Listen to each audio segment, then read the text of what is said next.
See the marks on that green electrical wire right there? That's with about 1,000 miles on it, because it's all laying on and pushing down on the sharp edge of the cross member of this trailer. Now, my expectations were not high, because I know that RVs are junk. Right off the factory floor, they're junk. But this is a borderline crime. This is an electrical hazard. It's a safety hazard, fire hazard. All these wires are on that cross member. And it's even worse. Look right here. Look at that. They're all on the sharp edge of that cross member with no protection. My brake line wires, they need slack, of course, because the axle has to go up and down, but there's so much slack, it's ridiculous, and they're all rubbing against the sharp edge of the U-bolt bracket. So I have to do something about that to protect them, or within a year or two, they would probably have shorted out, and I'd have no brakes. Blow a fuse, whatever. The first thing that caught my eye was this PEX line. Look at that freaking mark right there. This thing only has 1,000 miles on it, and it's worn like 10-15% of the way through. All I did was go to the dealer and pick it up and bring it back 800 miles. It shouldn't even be routed there. This black tank, or gray tank, well, it's black, but it's my gray tank, is actually lower than the frame rail, so that automatically is pushing down and bowing the underbelly corrugated plastic. But with those PEX lines there, it's making it really bad.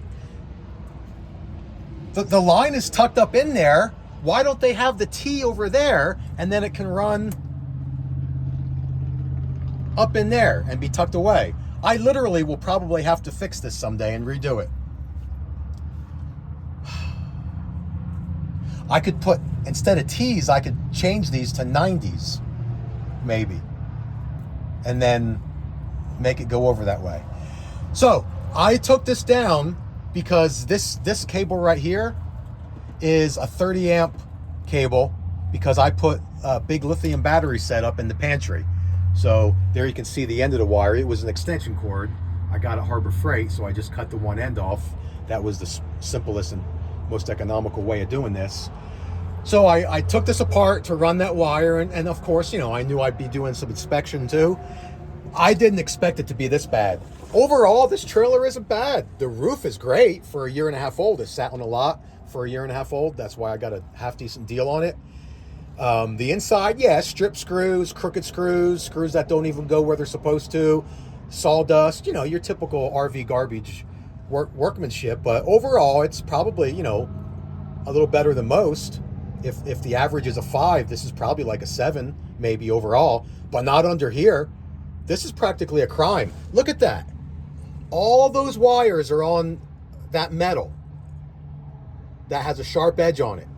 So now I bought radiator hose, and I'm going to use wire ties, zip ties, to protect these, and then maybe hold them up a little so that it's also not pushing as hard, because radiator hose is not really meant for abrasion, but it's the best thing I could think of.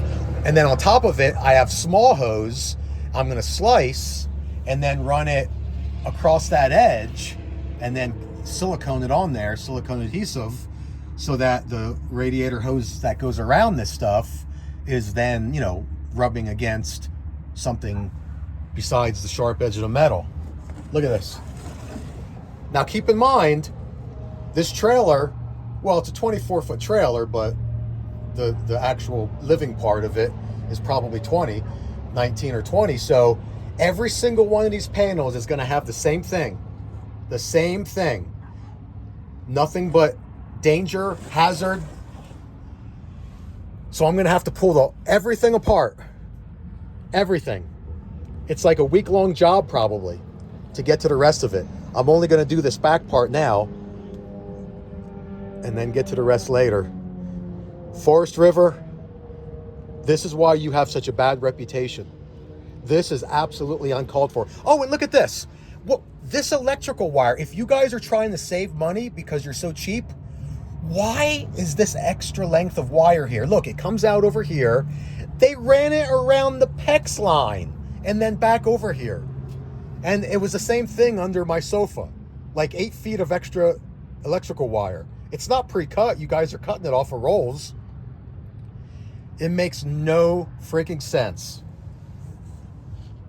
Look at this.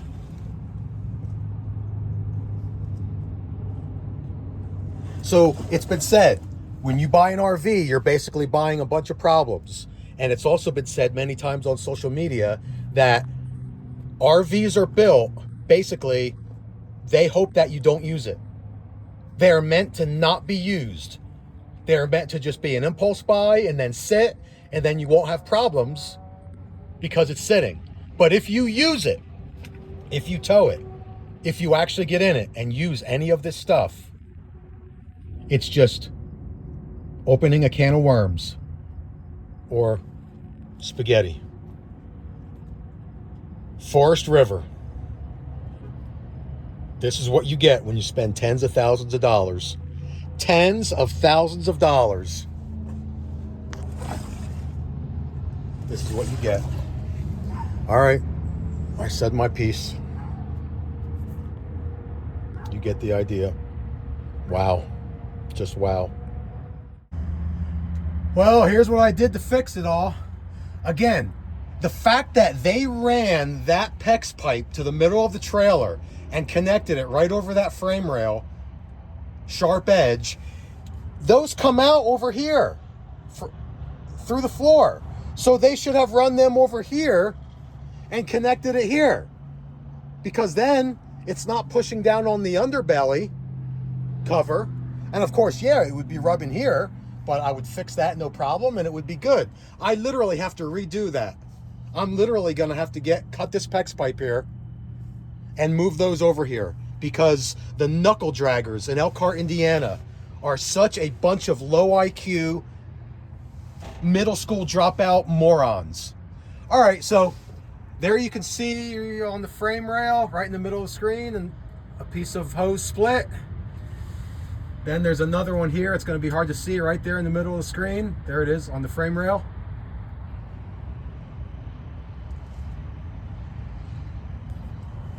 I did it again here, but that's not to fix anything that Forest River did. That's my, look how good of a job I did on my 30 amp wire. So it's on top of that piece of split hose.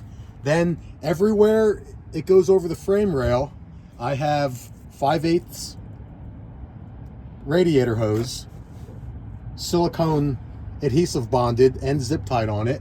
Then I have it there just to hold it up.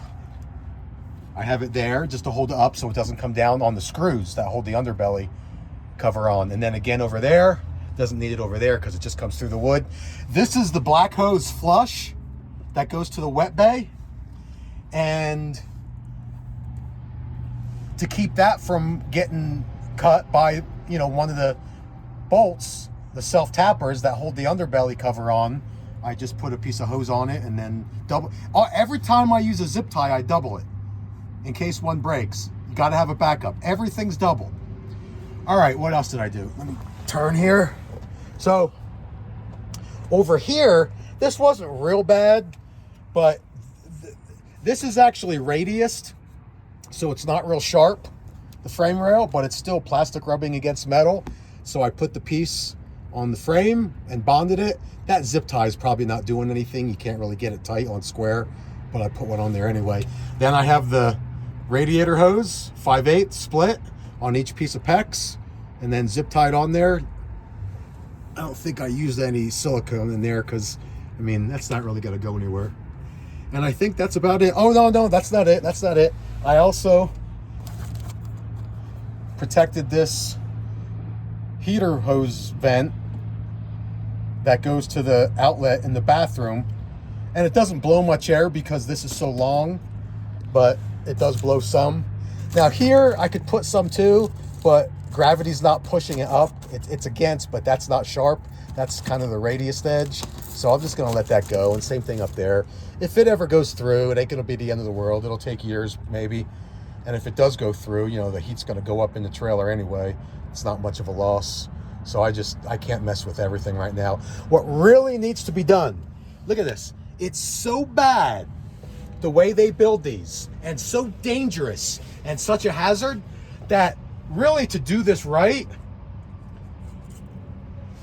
what would be best is optimally to actually have a pit, a shop with a pit, so you could stand up and then work on it instead of laying on the ground, and then remove the entire underbelly from front to back and do everything like I just did here.